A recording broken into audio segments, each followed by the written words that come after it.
আল্লাহর এক দরবেশ বান্দা এক বট গাছের নিচে বিশ্রাম করতেছিলেন আর সূরা মুলক পড়তেছিলেন।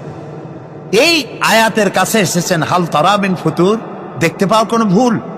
শুয়ে শুয়ে বলতেছে, আল্লাহ তোমার সৃষ্টি জগতে তো ভুল ধরার কোনো উপায় নাই, কেউ ধরতে পারবে না, তবে আমার চোখে একটা জিনিস বেমানান মনে হয়।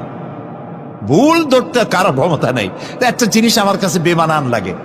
একা একা বলতেছে, সেটা হলো এই, তুমি তাল গাছ বানাইছো যেমন, তালও সেই রকম বড়, বেল গাছ যেমন বেলও বড়, নারকেল গাছ যেমন নারকেলটাও বড়, কিন্তু এত বড় বিরাট বট গাছ, ফল একেবারে ইতুটুকু ইতুটুকু। এইটা একটু বেমানান লাগতেছে। এই চিন্তা করতেছে দরবেশ সাহেব, হঠাৎ করে একটু বাতাস এসে গাছের ডাল আন্দোলিত হয়েছে, একটা আধা পাকা বটের ফল অনেক উঁচু থেকে ছিঁড়ে এসে দরবেশের নাকের উপরে পড়ছে, নাকটা জ্বলে উঠছে। দরবেশ সাহেব বলছে, আস্তাগফিরুল্লাহ, আল্লাহ এটা তো ফল না, এটা আমার চিন্তার জবাব।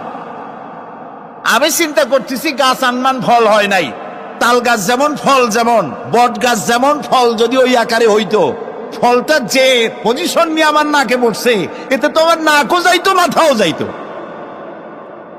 সুতরাং আল্লাহ রাব্বুল আলামিন তার সৃষ্টি জগৎকে আপন কুদরত দিয়ে সুন্দর